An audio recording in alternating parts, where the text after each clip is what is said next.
여러분 안녕하세요. 오늘 함께할 이야기는 조금은 모자라지만 순박한 마음을 가진 한 나무꾼이 굳은 의지와 용기로 결국 원님까지 되었다는 이야기랍니다. 어렵고 힘든 삶 속에서도 올바르고 정직하게 살다 보면 언젠가 복을 받게 될 거라는 이야기예요. 그럼 오늘의 이야기를 들어볼까요? 닷새 원님. 옛날 어느 마을에 한 나무꾼이 살았습니다. 이 나무꾼은 티 없이 맑은 사람이었지만 좀 멍청하고 모자랐어요. 저기 바보 나무꾼 간다. 바보 나무꾼 어디 가냐? 아이들은 졸졸 따라다니며 나무꾼을 놀려댔죠. 나무꾼이 나무하러 가죠. 가기는 어딜 가냐? 하지만 나무꾼은 뭐가 그리 좋은지 너털 웃음만 터뜨리곤 했습니다. 그러던 어느 날 나무꾼이 나무를 잔뜩 지고 돌아오는데 길가 양쪽에 사람들이 와글와글 모여 있는 거예요. 에? 아니 왜들 나와 있어요? 뭐 좋은 일이라도 있는감요? 좋은 구경거리가 있지. 새로 오시는 원님 행렬이 이리로 지나간단다. 그래요? 그 재미있겠네요. 나무꾼은 신이 나서 길 한가운데로 막 달려내려갔습니다. 그러다 나무꾼은 미처 피할 새도 없이 그만 사또의 행렬과 딱 마주쳐버렸어요. 엥, 물러거라, 이 애기 모래한 놈. 냉큼 비켜서지 못해? 나졸들이 나무꾼을 와락 떠밀었습니다. 육모방망이로 엉덩이를 때리는 이도 있었어요. 아이고 때리게 왜 때려요? 무거운 나무찜을 진 나무꾼은 비틀거리다 그만 논에 붕덩 빠지고 말았어요. 하지만 사또의 행렬은 논에 빠진 나무꾼 따위는 아랑곳 없다는 듯 가버리고 말았죠. 저 바보 나무꾼 좀 봐. 물속에서 버둥거리다 겨우 일어난 나무꾼은 서러워서 엉엉 울었습니다. 아무리 사또라지만 이건 너무해요. 내가 무슨 죄가 있남요? 진흙투성이가 되어 울고 있는 나무꾼을 보고 사람들은 깔깔 웃었습니다. 아이고, 억울하면 자네도 원님을 하게나. 원님? 옳지, 나도 원님을 해봐야겠다. 두고 봐라. 나무꾼의 큰 소리에 사람들은 더욱더 크게 웃어 젖혔습니다. 그 모습에 나무꾼은 화가 났어요. 왜들 웃어요? 두고 봐요. 반드시 원님이 되고 말 테니까요. 나무꾼은 젖은 나무찜을 지고 집으로 돌아왔습니다. 그래, 난 꼭 원님이 될 거야. 꼭. 그 뒤로 나무꾼은 만나는 사람들마다 붙들고 졸라대는 것이었어요. 원님이 되려면 어떻게 해야죠? 제발 가르쳐줘요. 왜? 자네가 원님이 되겠다는 건가? 사람들은 어이가 없다는 듯 껄껄 웃기만 할 뿐이었습니다. 나무꾼은 애 같았죠. 좀 가르쳐주면 안 되나? 나무꾼은 서울에서 왔다는 할아버지도 붙잡고 물어봤어요. 할아버지는 전에 원님도 하셨다면서요. 어떻게 하면 원님을 하는지 가르쳐 주셔요, 예? 원님이 되려고? 그야 뭐 그리 어려운 일은 아니네. 서울 가서 한 3년 굴러다니면 원님쯤은 할 수 있지. 할아버지는 그저 우스갯소리로 한마디 했을 뿐이었습니다. 그 말을 들은 나무꾼은 곧장 서울로 갔어요. 한 3년만 굴러다니면 원님이 된다고? 누워서 떡 먹기란 말이 바로 이런 걸 가리키나 봐. 벼슬을 하려고 시골에서 서울로 올라온 젊은이들 중에는 한 3년쯤 있다가 벼슬을 하는 사람도 간혹 있기는 했습니다. 하지만 1년도 채 못 가서 빈털터리가 되어 다시 고향으로 내려가는 사람들이 태반이었어요. 서울에 나타난 나무꾼은 몸에 거적을 둘둘 감고 온종일 길거리를 굴러다녔습니다. 온몸이 흙투성이가 된 채 안 굴러다니는 곳이 없었죠. 아이고, 아니 여보쇼. 멀쩡한 두 다리를 두고 왜 굴러다니는 거요? 원님이 되려고요. 이렇게 3년은 굴러다녀야 원님이 된대요. 뭐라고? 이 세상에.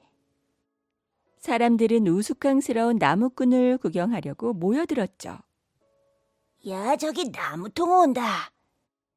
사람들은 그를 나무통이라고 부르기 시작했어요. 나무통은 서울 거리에서 아주 유명해졌습니다. 과연 통나무처럼 대굴대굴 잘도 구르는구먼. 잠자는 시간과 먹는 시간 말고는 언제나 저렇게 서울거리를 굴러다닌대요. 그러다 배가 고프면 집집을 돌아다니며 구걸해 먹고 산다는군. 그리고 이 소문은 궁궐에 있는 임금님의 귀에까지 들어갔습니다. 하루는 임금님이 신하를 거느리고 밤에 몰래 대궐 밖으로 나왔어요. 그리고 나무통이 사는 움막에 들러 쿨쿨 자는 나무통을 깨웠죠. 아유, 대체 누군데 남의 단잠을 해박 놓남요? 네가 굴러다니는 건 원님이 하고 싶어서라는데 그 말이 참말이냐? 그럼요. 꼭 원님을 할 거구먼요. 나무통은 자신 있게 대답했어요. 그보다 더 높은 벼슬은 어떠냐? 벼슬이라면 아무거나 다 좋아요. 그럼 감사 같은 것도 좋으냐? 좋고 말고요. 반서는? 네, 그것도 좋아요. 정승도 좋으냐? 그것도 좋아요. 다 좋다니까요. 나무통은 사실 그런 벼슬들이 있는 조차 통 알지 못했죠. 그럼 임금을 하면 어떻겠느냐? 임금이요? 나무통은 좋아요 하려다 뭔가 생각하더니 대뜸 그 억센 손으로 임금님의 따귀를 철썩 때렸습니다. 이놈, 임금님은 이 나라의 단 한 분이야. 임금님은 비틀거렸죠. 아이고, 이런 고얀 놈. 신하들이 나무통을 혼내주려 하자 임금님은 그대로더라고 손짓했어요. 이튿날 임금님은 신하들이 모인 자리에서 말했습니다. 나무통의 티 없이 맑은 마음, 그리고 굳센 정신과 용기는 모두 본받을 점이요. 또 임금에 대한 충성심도 있으니 그만하면 웬만한 벼슬 자리를 주어도 좋을 것이요. 그러니 그에게 제 고향의 수령 자리를 주되 닷새만 주도록 하오. 그도 소원을 풀면 깨닫는 게 있으리니. 그렇게 나무통은 대궐로 불려가 꿈에도 그리던 원님 벼슬을 얻게 되었습니다. 지난날의 사또처럼 호화롭고 멋진 행렬을 이루고 고향에 내려갔어요. 사람들은 처음에는 바보라고 수군거리며 흉을 보았습니다. 하지만 나무꾼이 세금을 내라고 괴롭히지도 않고 죄를 지은 사람은 아무리 돈을 가져다 바쳐도 벌을 주었으므로 점점 마을은 살기가 좋아졌습니다. 시간이 갈수록 사람들은 나무꾼의 순박한 마음에 감동받았어요. 원님 모르게 백성들에게 뇌물을 받던 향리들도 나무꾼에게 들킬까봐 두려워 열심히 일만 했죠. 그래서 사람들은 계속 원님으로 남아달라고 부탁까지 했습니다. 하지만 나무꾼은 산이 그리워 견딜 수 없었어요. 그리고 닷새가 흐른 후 원님 자리를 임금님께 돌려드리고 산으로 들어가 행복하게 살았답니다. 욕심쟁이 원님. 옛날 어느 마을에 농사꾼 하나가 살았습니다. 하루는 농사꾼이 밭을 일구느라고 갱시를 하고 있었어요. 한참 일을 하는데 괭이 끝에 달가당 하고 무엇이 닿는 소리가 났죠. 급히 파보니 큰 독이 하나 나오는 거예요. 사람도 넉넉히 들어갈 만큼 아주 컸습니다. 그런데 일그러지고 볼품이 없는 헌 독이었습니다. 아이고, 이까지 독 때문에. 나무꾼은 그냥 내버려 두려다 좀 아깝기도 해서 집으로 가지고 왔어요. 그걸 마당 한 구석에 갖다 놓고 괭이를 넣어두었죠. 이튿날 농사꾼이 밭에 가려고 독에 넣었던 괭이를 꺼냈습니다. 그런데 이게 웬일일까요? 방금 꺼냈는데 독 안에 똑같은 괭이 한 자루가 또 들어있는 거예요. 이상한 일일세. 나무꾼은 독 안에서 괭이를 다시 꺼내 보았습니다. 그런데 또 똑같은 괭이가 한 자루 들어있었어요. 거참 신기한 독이로구먼. 농사꾼은 어떻게 되나 싶어서 엽전 한 잎을 독 안에 넣었다가 꺼내봤습니다. 그랬더니 독 안에 엽전 한 잎이 또 들어있는 거였죠. 그걸 꺼내고 보니 또 한 잎이 있었어요. 오, 이거 큰 보물을 얻었구나. 농사꾼은 좋아서 어쩔 줄 몰랐습니다. 무엇이든지 넣었다가 꺼내면 똑같은 것이 자꾸자꾸 나오는 신기한 독이 있다는 소문은 온 동네에 쫙 퍼졌어요.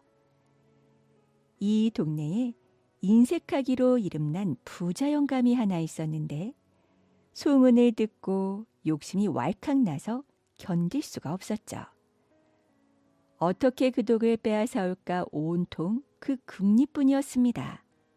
그러다 영감은 무릎을 탁 쳤어요. 부자 영감은 불이 나게 농사꾼을 찾아가서 대뜸 물었습니다. 여보게, 자네 이 독 어디서 파냈나? 왜요? 우리 밭에서 파냈지요. 그러면 그렇지. 이 독은 내 것이 틀림이 없네. 아니, 내 밭에서 파낸 독인데 어째서 이게 영감님 독이란 말이오? 그 밭이야 원래 내 밭이었잖아. 이 독은 우리 할아버지가 옛날에 묻어놓았던 거야. 나는 자네한테 밭만 팔았지 독은 팔지 않았거든. 말을 듣고 보니 그럴듯했습니다. 농사꾼은 할 수 없이 독을 부자 영감한테 돌려줄까 생각했어요. 그러자 동네 사람들이 손사래를 치면서 말렸죠. 영감 억지 소리 고지 들을 것 없어. 원님한테 가서 재판을 한번 받아보게나. 그렇게 해서 농사꾼은 부자 영감과 함께 고을 원님한테 가서 누가 진짜 임자인지 가려달라고 했어요. 그런데 신기한 독 이야기를 들은 원님은 도대체 믿을 수가 없었죠. 너희들 말이 정말인지 아닌지 어디 내 눈앞에서 한번 보여보거라. 그러자 농사꾼은 나졸이 갖고 있던 육모 방망이를 하나 독 안에 넣었습니다. 그랬더니 꺼내도 꺼내도 똑같은 방망이가 자꾸자꾸 나왔어요. 과연 신기한 독이로구나. 원님은 독이 자꾸 탐이 나기 시작했죠. 그래서 재판 생각은 뒷전이었습니다. 여봐라. 듣고 보니 둘이 하는 말이 다 그럴듯하구나. 그렇다고 독을 두 개로 나눌 수는 없는 노릇 아니냐. 이 독은 나라에 바치도록 하여라.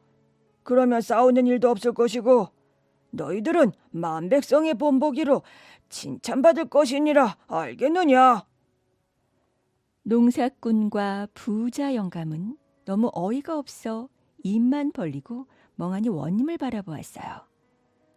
원님 말은 누구도 거역할 수가 없었으니까요. 아무 말도 못하고 독을 빼앗긴 채 털레털레 집으로 돌아갈 수밖에 없었습니다. 한편 원님은 당장 독을 자기 집으로 날랐어요. 이 보물 단지 안에 무얼 넣는담? 이런저런 궁리를 하다 보니 절로 입이 해벌쭉해졌죠. 원님 집에는 80살이 넘는 원님 아버지가 있었어요. 그 아버지가 대청에 놓인 낯선 독을 보고는 혀를 찼죠. 아이고, 이까지 더러운 독을 누가 여기다가 놓은 거야? 그러다 문득 독 안에 무엇이 들어있는지 궁금해졌습니다. 들여다보니 독이 어찌나 크던지 독 안은 잘 보이지 않았어요. 원님 아버지는 까치발을 하고 고개를 독 안으로 쑥 들이밀었습니다. 아이고, 원님 아버지는 그만 독 속으로 빠지고 말았어요. 사람 살려주시오. 독 안에서 들려오는 아버지의 소리에 집안은 난리가 났습니다.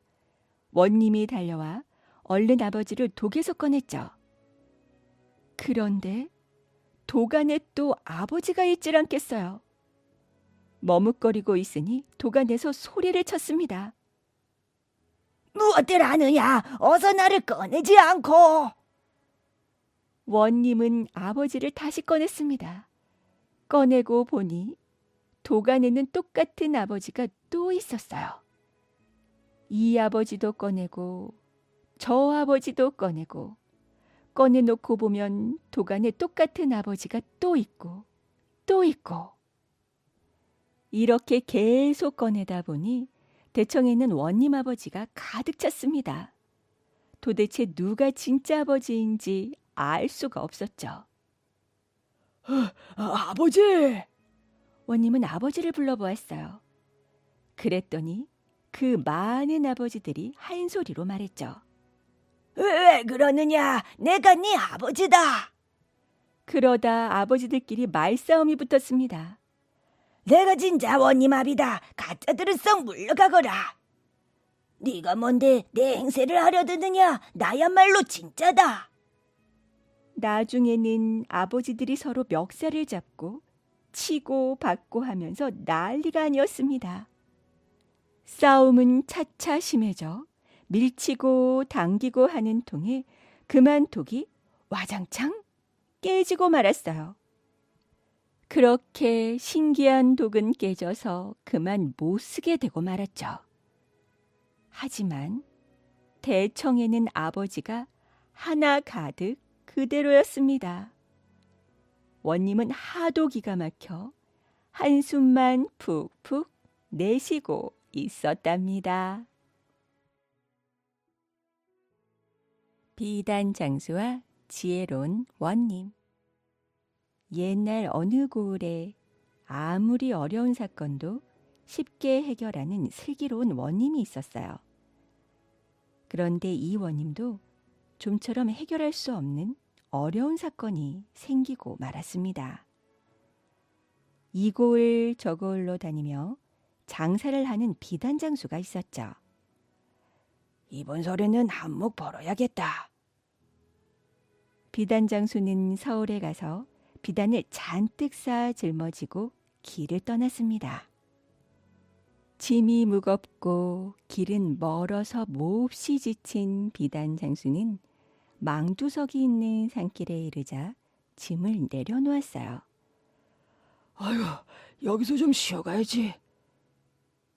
바람이 불지 않아 날씨는 봄날처럼 따뜻했습니다. 망두석 앞에 앉은 비단장수는 온몸이 노곤해서 그만 꾸벅꾸벅 졸고 말았어요. 얼마 뒤에 눈을 떠보니 글쎄 비단짐이 온데간데 없지 않겠어요. 비단장수는 눈앞이 캄캄해졌습니다.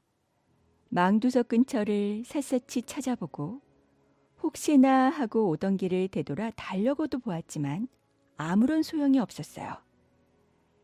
비단장수는 이번에는 가려고 했던 마을로 헐떡거리며 달려가 잔뜩 울상을 지은 채 만나는 사람마다 붙잡고 묻기 시작했습니다. 짐을 지고 가는 사람 못 봤소. 내 비단짐 말입니다. 비단짐이라니요.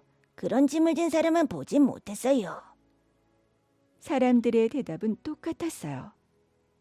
사람들은 눈물까지 글썽이며 도둑 맞은 비단짐을 찾아 헤매는 비단 장수가 여간 딱하지 않았습니다. 그래서 친절하게 알려주었죠. 아이고, 그거 참 안 됐구려. 우리 고을 원님께 찾아가 말씀드려 보시오. 그래, 어디 늦기 전에 어서 가보. 그렇게 해서 비단 장수는 곧 원님을 찾아가 사정했습니다. 사또나리, 도둑 맞은 비단짐을 제발 찾아주십시오. 아무리 판결을 잘하는 원님이라지만 아무도 없는 곳에서 비단을 도둑 맞았다니 도둑을 찾아내기란 여간 힘든 일이 아니었습니다. 잘 알았으니 물러가서 기다리도록 하여라. 그 후로 원님은 잠도 제대로 자지 못하고 골똘히 생각에 잠겼어요. 이 기회에 원님의 지혜를 판가름할 수 있는 좋은 사건이로구먼. 그러게야 말이야. 재밌겠는걸? 고을 백성들의 이러한 수군거림은 곧 원님의 귀에까지 들어갔습니다.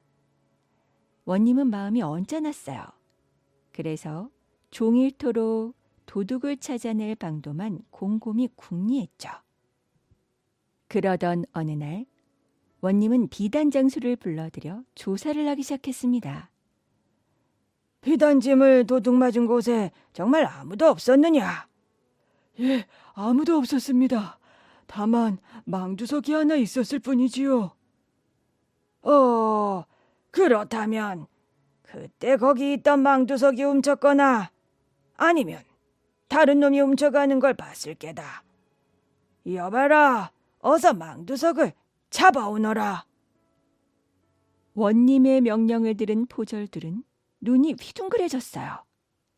아니, 망두석을 잡아오라니. 온 세상에 별일도 다 있구먼. 포졸들은 어이가 없어서 견딜 수가 없었죠. 하지만 원님의 명령을 거스를 수 없어서 망두석을 뽑아 밧줄로 묶어서 끌고 왔습니다. 이 소문은 쫙 퍼져 재판을 구경하러 온 사람들이 모여들었습니다. 그렇게 해서 세상에서 보기 드문 희한한 재판이 시작되었죠. 네 이놈 망두석아, 네 옆에 놓아둔 비단짐이 감쪽같이 없어졌는데 어느 놈이 훔쳐갔는지 네가 모를 리가 없을 것이야. 자, 어서 바른 대로 말하지 못하겠느냐?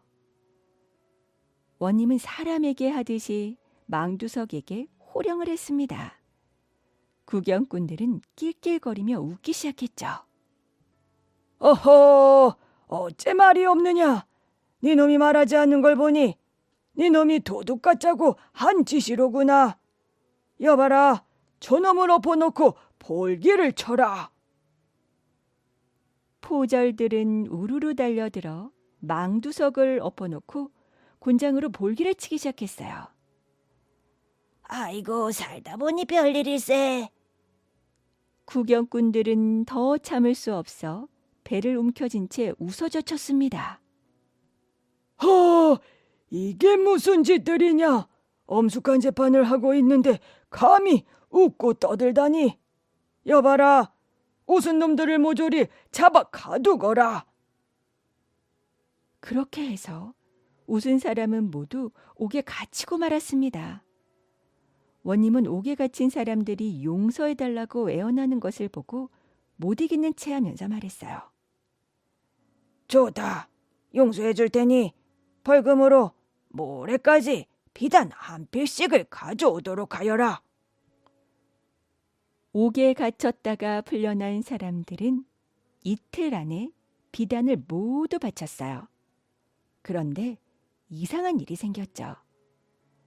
여러 사람이 바친 비단인데 모두 그 종류가 똑같았습니다. 원님은 비단을 바친 사람들과 비단 장수를 함께 불렀어요. 그리고 비단 장수에게 물었죠. 이 비단들을 잘 보거라. 네가 도둑 맞은 비단과 같은 것들이냐? 예, 제가 도둑 맞은 비단과 똑같은 것입니다. 그럼 도둑 맞은 수와 같은지 세어보아라. 세 필이 모자랍니다. 모자라는 세 필도 마저 찾아내야겠구나. 자, 여봐라. 이 비단들을 어디서 구해왔느냐? 원님은 비단을 바친 사람들에게 물었어요. 네, 갑자기 비단을 구할 데가 없어 사방으로 알아보았더니 산 너머 주막에 비단 장수가 왔다기에 거기 가서 사왔습니다요. 사람들의 대답은 모두 똑같았죠. 알았다. 당장 가서 그 놈을 잡아오너라. 포졸들은 곧 주막으로 달려가 비단 도둑을 잡아와 원님 앞에 꿇어앉혔죠. 비단이 아직 세 필이 모자라는구나. 그것도 썩 내놓지 못할까? 도둑은 남은 세필과 비단을 판 돈까지 내놓을 수밖에 없었습니다. 원님은 비단을 사온 사람들에게는 돈을 내주었고 비단 장수에게는 비단을 돌려주었어요. 그 후로 원님은 더욱더 사람들에게 존경을 받았답니다. 오늘의 이야기 재미있게 잘 들으셨나요? 이처럼 원님을 소재로 한 이야기는 우리 옛 이야기 중에 단골 이야기죠. 백성을 사랑했던 지혜로운 원님이 있었던가 하면 반대로 자신의 배만 불리는 욕심 많은 원님들도 자주 등장한답니다. 그럼 다음 시간에 더 재미있는 이야기로 찾아뵐게요.